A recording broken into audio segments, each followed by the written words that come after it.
یہ اہل ایمان کو کہا جا رہا ہے کہ تمہیں اتنا کچھ دے دیا گیا، اس سے بڑھ کر کیا تمہیں محمد عربی عطا کر دیے گا۔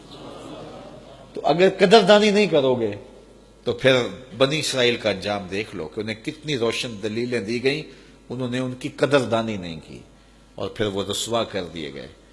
اگر تم نے اللہ کی نعمتوں کی قدردانی نہیں کی تو پھر تمہارے ساتھ بھی جو ہے وہ سخت سلوک کیا جائے گا۔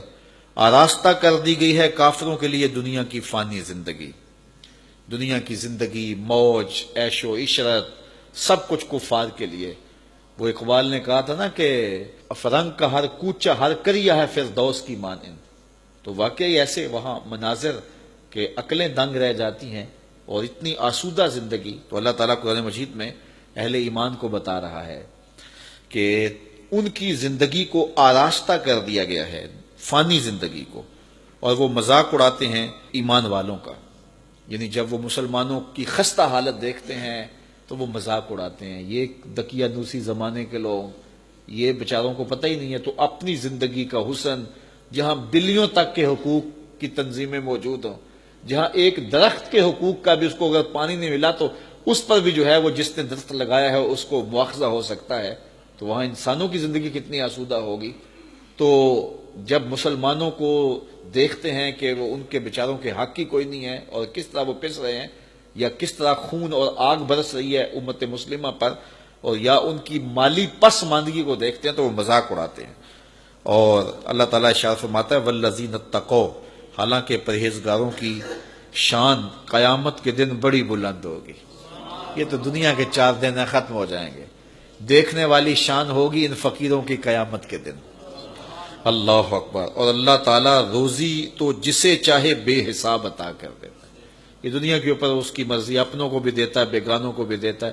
بلکہ روایت میں آتا ہے اگر مسلمانوں کی دلجوئی کا لحاظ نہ ہو تو کافروں کے گھروں کی سیڑھیاں بھی سونے اور چاندی کی ہوں، لیکن یہ کہیں گے ہم تو زیادہ ہی مار دیے گئے، اس لیے کچھ لحاظ رکھ لیا جاتا ہے، ورنہ کافروں کا حصہ ہی دنیا، آخرت ان کا حصہ نہیں ہے۔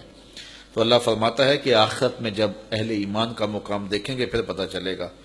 ابتدا میں سب لوگ ایک ہی دین پر تھے، جب حضرت آدم علیہ السلام آئے اور پھر ان کی اولادیں ہوئیں، سب لوگوں کا دین ایک ہی تھا، اختلاف نہیں تھے۔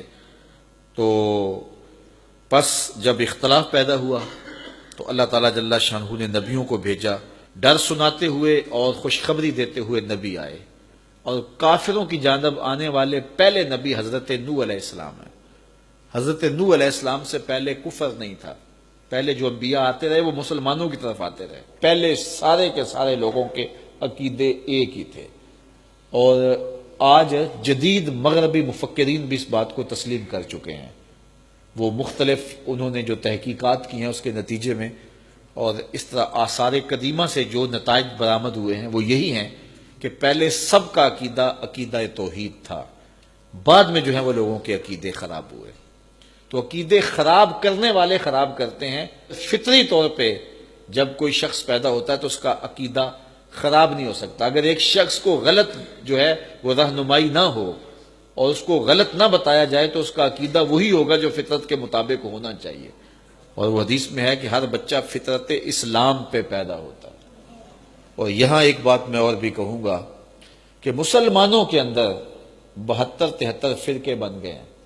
یہ فرقے کنہوں نے بنائے ہیں؟ کچھ لوگوں کے مقاصد تھے جنہوں نے فرقے بنائے ہیں۔ اگر ایسا ممکن ہو کہ سب لوگوں کی میموری واش کر دی جائے اور پھر 0 میٹر رکھا جائے، کوئی ایسا بندہ نہ ہو جو ان کو بتانے والا ہو کہ یہ وہابیت ہے، یہ دیوبندیت ہے، یہ شیعت ہے، یا یہ 5 پیری ہیں، یہ کوئی نہ بتائے، اور سب کا جو ہے وہ ذہن صاف اور شفاف کر دیا جائے، اور پھر ان کو قرآن و حدیث دیا جائے، اور پڑھنے کے بعد سب کو پوچھا جائے کہ تمہارا عقیدہ کیا ہے، تو سب کا عقیدہ عشق رسول ہوگا، کیونکہ یہ فطرت ہے انسان کی۔ تو پوری انسانیت کا عقیدہ توحید تھا، تو پھر لوگوں نے آ کر کے ان عقیدوں کو خراب کیا۔ کسی نے بت تراشے، کسی نے جو ہے وہ سرنگیاں تراش لیں، کسی نے کچھ تراشا، کسی نے بچڑا تراشا اور خراب کیا۔ تو فطرت سلیمہ ہوتی ہے، فطرت کو خراب کرنے کے لیے ذرائع ہوتے ہیں۔ تو اللہ تعالیٰ ارشاد فرماتا ہے کہ کان الناس امۃ واحدہ، سارے لوگ ایک ہی مذہب پر تھے۔ پھر جب خرابی ہوئی تو پھر اللہ تعالیٰ نے نبیوں کو، رسولوں کو بھیجا اور ان کے ساتھ کتابیں آئیں جنہوں نے حق کے ساتھ فیصلہ کیا.